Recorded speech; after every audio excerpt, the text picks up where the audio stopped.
Hello, good morning, students. Today we start next part of our syllabus of economics. Yesterday we have completed introduction. Now there are two branches of economics. First is microeconomics and second is macroeconomics. Micro means small. The meaning of the word of micro is small. Microeconomics deals with the behavior of individual variables such as household, worker, firm, industry, etc. Thus, it is the study of particular firm, particular household, individual prices, wages, incomes, individual industries, particular commodities. So, what is microeconomics? Microeconomics means study of individual unit of the economy of the country. The income of a single person, salary of single person, then consumption of single person. So here the study of all this, here it is called as microeconomics. Particular firms study, here it is the microeconomics, and the whole study of whole industry which is in the country is the macroeconomics.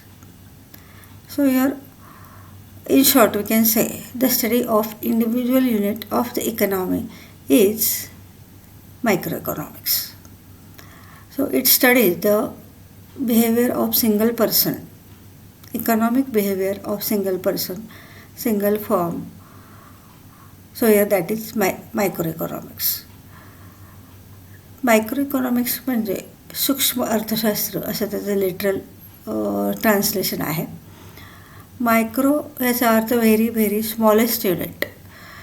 आता तुम्ही बघता की बायोलॉजीमध्ये तुम्ही ते particular ते बायनॉक्युलर किंवा काय वापरून तुम्ही त्याच्यामध्ये एकदम स्मॉलेस्ट युनिट बघू शकता. मायक्रो म्हणजे अगदी smallest unit. So here that is called as microeconomics. तर आपल्या इकॉनॉमीचा विचार जर केला तर कुठलंही एक्झाम्पल आपण घेतलं तर त्याचं जे सिंगल पॉईंट ऑफ व्ह्यूने किंवा इंडिव्हिज्युअल पॉईंट ऑफ व्ह्यूने जर स्टडी केलं तर त्याला आपण मायक्रोइकॉनॉमिक्सची स्टडी आहे असं समजतो. बरोबर ह्याची अपोजिट कॉन्सेप्ट आहे macroeconomics. So macro means large or aggregate or total. Macroeconomics is therefore the study of aggregates covering the entire economy such as total employment, national income, national output, total investment, total savings, total consumption, aggregate supply, aggregate demand, general price level, etc. So what is macroeconomics? When we study aggregate of the economy, when we study as a whole of any subject or any aspect, so it is macroeconomics. आता single पर्सनचं study करायचं म्हणजे microeconomics होतं आणि पूर्ण नेशनचं income study करायचं तर macroeconomics आहे. तर अजून आपण एक्झाम्पल घेऊ शकतो. Demand by any consumer. आता what is mean by consumer? Consumer is a person who purchases goods to satisfy his want. त्याला आपण कंझ्युमर असं म्हणतो. त्यालाच कस्टमर असंही म्हटलं जातं. तर ग्राहक असा त्याचा मराठीमध्ये अर्थ होतो. आपण सगळे काय आहोत? ग्राहक आहोत. तुम्ही स्टुडंट्स ग्राहक आहात. I am also consumer. Those persons who are purchasing goods, buying goods to satisfy their wants, so they are called as consumers. Now here from today I am using the word consumer. Now I think here you understood the meaning of consumer. So here the study of individual consumer is the study of microeconomics, and the study of consumers of a country is the study of macroeconomics. So in microeconomics individual view is considered, and in macroeconomics aggregate view means as a whole here it is considered. म्हणजे आता तुम्ही जर कन्झ्युमरचं example घेतलं तर single कन्झ्युमरचं economic behaviour study करायचं म्हणजे micro economics, आणि पूर्ण देशामधल्या कन्झ्युमर्सचं ॲग्रिगेट स्टडी करायचं म्हणजे मॅक्रो इकॉनॉमिक्स. म्हणजे demand by single person, demand by single consumer is the study of microeconomics. Demand by all consumers in a country, or aggregate demand, here it is called in the language of economics. Here it is the study of macroeconomics. So here thus aggregate point of view is considered in macroeconomics and individual point of view is considered in microeconomics. Microeconomics मध्ये सूक्ष्म point of व्ह्यूने किंवा सूक्ष्म अर्थाने जो study केला जातो त्याला आपण मायक्रो इकॉनॉमिक्स म्हणतो. आणि मॅक्रोमध्ये ॲग्रिगेट असा स्थूल असा जो शब्द आहे त्याला मराठीमध्ये, पण तुम्ही मराठी शब्द लक्षात ठेवायचेच नाही आहेत. तुम्ही हे इंग्लिश शब्द आपल्याला मायक्रो आणि मॅक्रो हेच लक्षात ठेवायचं आहे. तर हा दोघातला मेन डिफरन्स आणि ह्या दोघांच्या डेफिनेशन्स आपण पाहिल्या. Now next I have given the example. You just see here example of micro and macroeconomics. So this is the income. This income of single person, how he earns, how he spends, how he uses, all this economic behavior is included in the study of microeconomics. These are firms. Firms also are considered as individual units, or single company is also individual unit.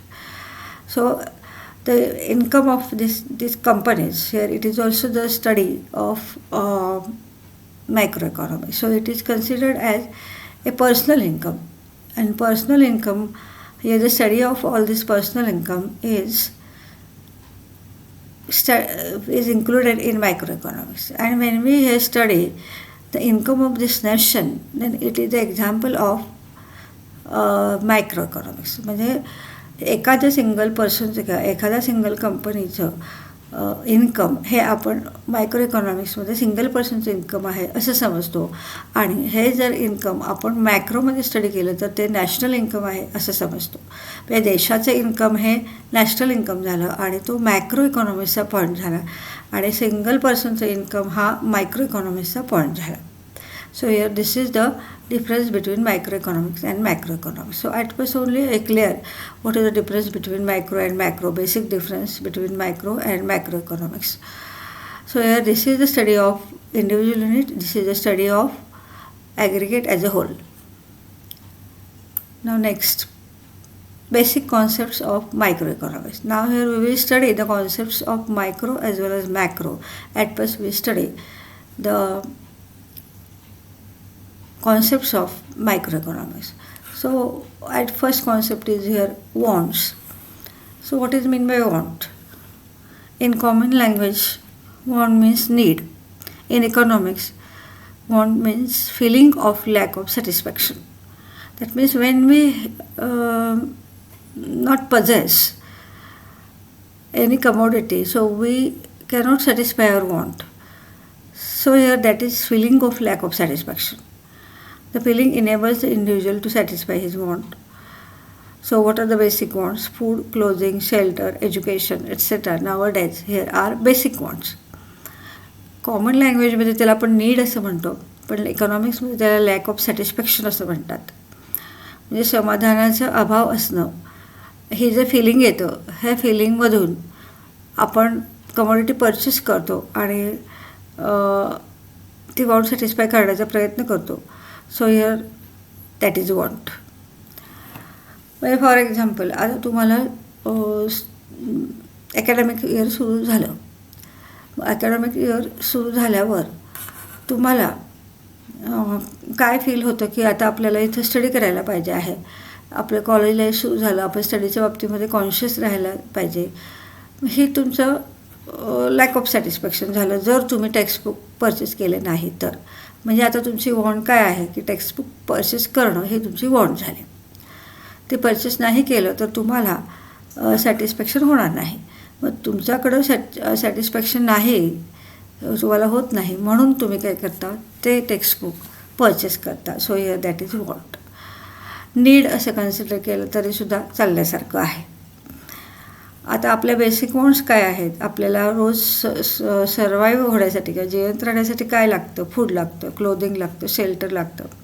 ह्या पूर्वीच्या ह्या 3 basic wants होत्या. आता education हे सुद्धा basic वॉन्टमध्ये consider केलं जातं.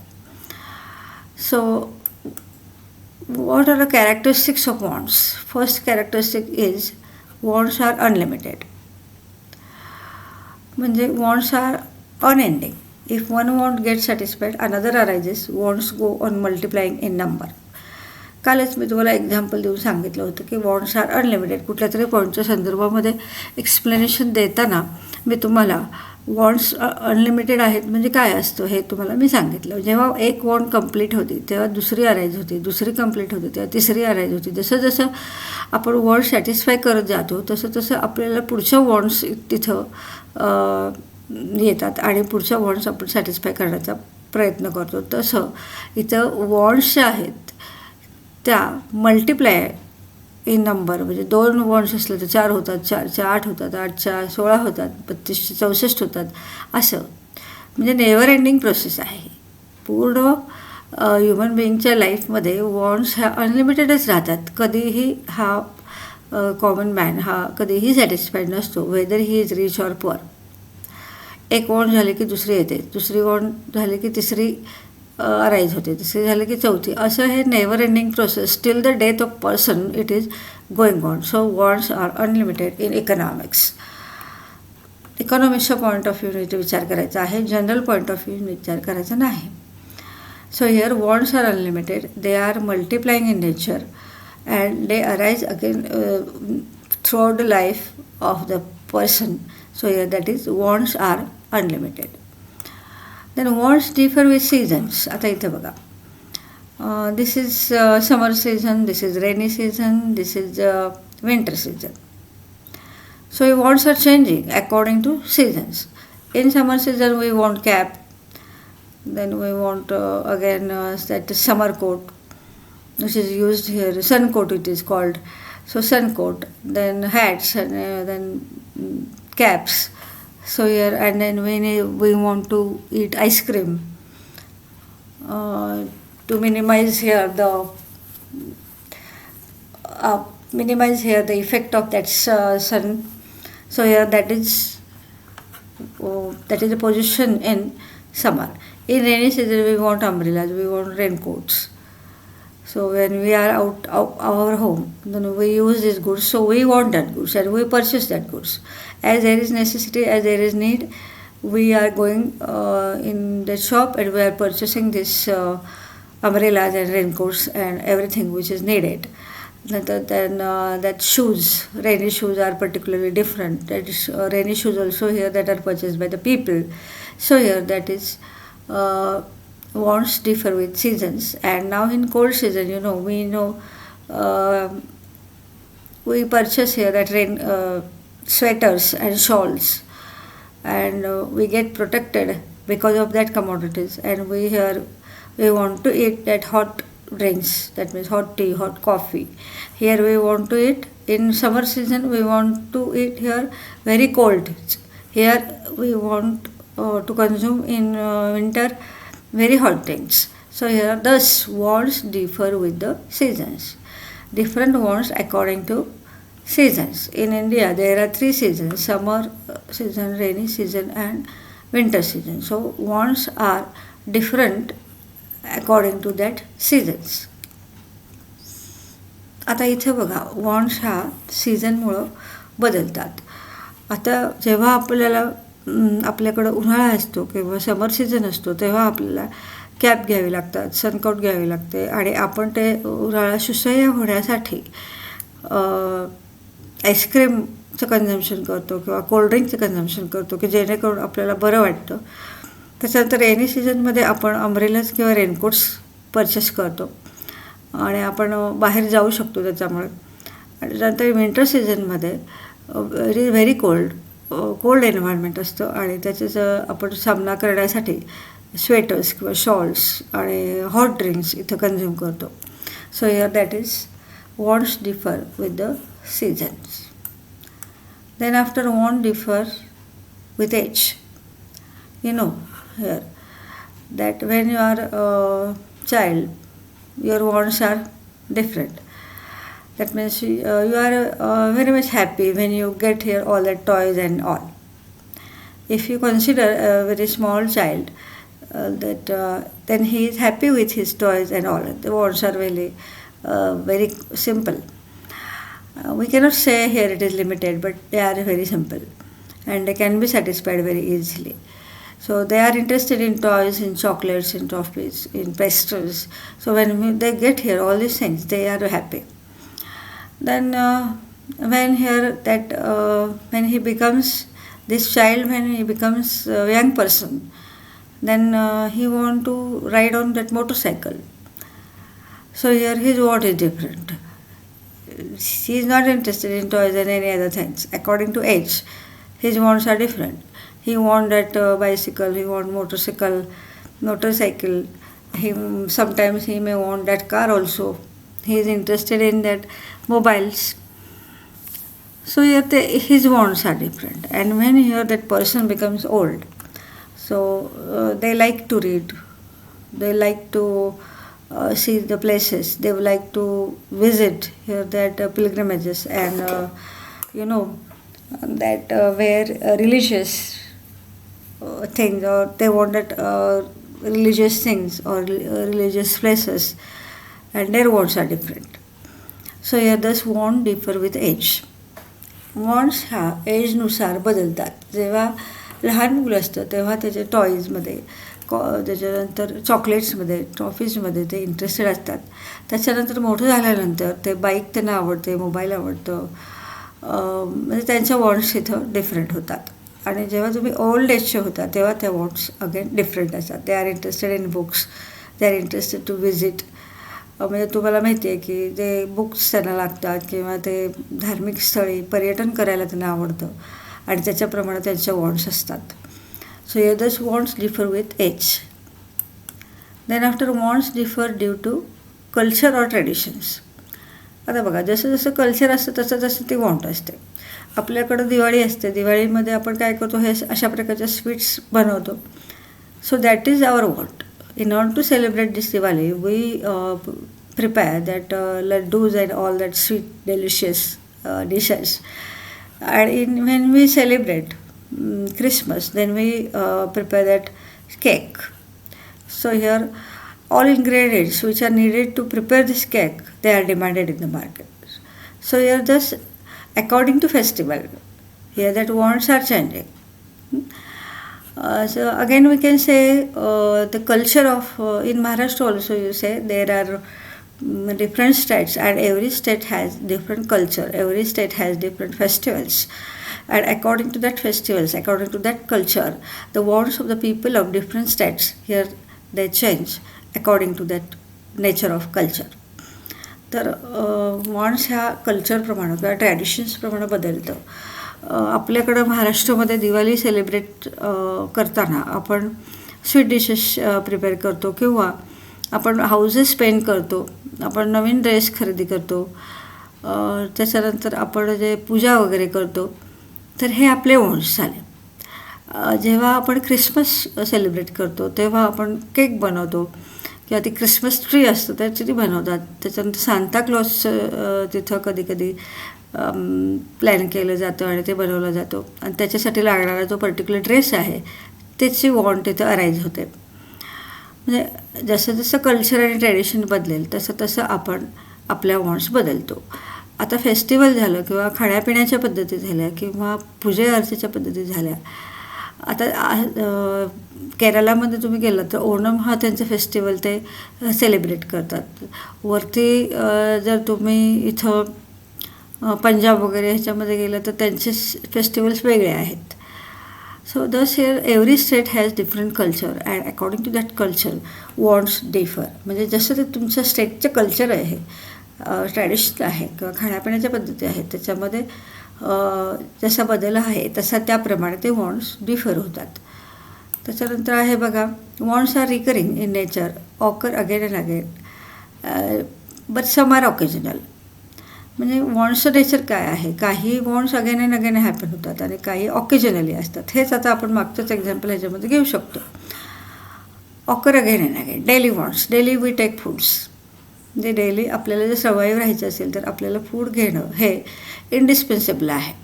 आणि so we consume that this thing here, this lunch and this fruits or vegetables. So this want is daily want. It arises again and again. So here that is when some wants are some wants come again and again. So they all daily wants. That means drinking water, taking food, going college. So here these wants here they come here again and again. But occasional. Every day आपण sweet prepare करतो का? Every day आपण sweet prepare करून consume करतो का? नाही. Occasionally आपण ते कन्झ्युम करतो. म्हणजे तुमच्या आता लक्षात आलं असेल, समजा ज्या again and again wants arise होतात. फॉर एक्झाम्पल आता तुम्ही रोज फूड इंटेक घेता, म्हणजे रोज तुम्ही जेवण करता, ब्रेकफास्ट करता, तो रोज तुमची आई हे सगळं बनवत असते, तर हे डेली वॉन्ट झालं. पण रोज तिथं आपण स्वीट डिशेस बनवतो का? नाही. ते ऑकेजनली आपण बनवतो. मग इथं हे जे काही स्वीट डिश बनवण्यासाठी जे काही इन्ग्रेडियंट्स असतात त्याचं डिमांड त्या सीझनमध्ये किंवा ऑकेजनली हा वाढतो as there wants are increasing. त्याच्यानंतर वॉन्ट्स डिफर विथ जेंडर. आता इथं तुम्ही बघताय, this is boy and this is girl. Boys wants are different, girls wants are different. Girls are interested in cosmetics, jewelry and everything, and boys are interested in that vehicles, mobiles and any other things, and what they like here. तुम्ही male female बघितलं तर मेलचे wants वेगळ्या, फिमेलच्या wants वेगळ्या. तर according to gender wants differ. आता तुम्ही बघितलं, जर बॉईज आणि गर्ल्समध्ये जर बघितलं तर boys they are interested in mobiles, किंवा बॉईजला ज्या बॉईजचं सगळंच लायकिंग वेगळं असतं, त्यामुळे त्यांच्या सगळ्या वॉन्ट्स डिफरंट असतात. गर्ल्स लायकिंग वेगळं असतं, त्याच्यामुळे त्यांच्या वॉन्ट्स डिफरंट असतात. तसंच मेल आणि फिमेलमध्ये आपण म्हणू शकतो. Male are interested in business and all their jobs and here they are also interested in to watch the television and all. तर मेलच्या बाबतीमध्ये ह्या त्यांच्या लायकिंग असतं, त्याच्याप्रमाणे त्यांच्या वॉन्ट्स असतात. फिमेलला कसं घरामध्ये कुकिंग करायला आवडतं, किंवा घर मेंटेन करायला आवडतं, कीप करायला आवडतं. मुलांचं जडणघडण आपण जे म्हणतो, मुलांना वळण लावणं म्हणतो, त्याच्यामध्ये ते इंटरेस्टेड असतात. तर असे हे वॉन्ट्स डिफर विथ जेंडर. त्याच्यानंतर आहे बघा, wants differ due to habits and preferences. आता अगदी व्हेरी कॉमन एक्झाम्पल म्हणजे काही जणांना टीची हॅबिट असते, त्यामुळं want of T is greater. काही जणांना कॉफीची हॅबिट असते, म्हणजे मग त्यांची want of coffee is greater. आणि आपण इथे जर बघितलं तर हे जे आहे हे साऊथ इंडियन फूड आहे. हे काय आहे? महाराष्ट्रीयन फूड आहे. साऊथ इंडियन हेच फूड प्रेफर करतात आणि ह्याला ते प्रेफरन्स जास्त देतात. They never eat here such type of Maharashtrian food again and again or daily. हे कधीतरी चेंज म्हणून ते खात असतील, पण त्यांच्या ह्याच्यामध्ये तुम्हाला माहिती आहे साऊथ इंडियन डिशेस काय आहेत? इडली आहे, डोसा आहे, this vada are there. So ते according to preference wants are changing. आपल्याकडे महाराष्ट्रीयन लोक रोज साऊथ इंडियन डिश खातात का? नाही. कधीतरी चेंज म्हणून साऊथ इंडियन डिश खातात, नाही तर त्यांना महाराष्ट्रीयन पोळी भाजी हे जे आहे हे ते कन्झ्युम करतात. मग केरळचं कल्चर वेगळं, तिथलं एन्व्हायरमेंट वेगळं आणि त्याच्याप्रमाणे त्यांच्या वॉन्ट्स वेगळ्या. महाराष्ट्रातलं कल्चर वेगळं, त्याचं एन्व्हायरमेंट वेगळं आणि त्याच्याप्रमाणे त्याच्या वॉन्ट्स त्या बदललेल्या असतात. Next this year we have finished this characteristics of wants and microeconomics. So we started the concepts comes under microeconomics, and then after we start the concepts of macroeconomics. So today we stop here. Thank you very much.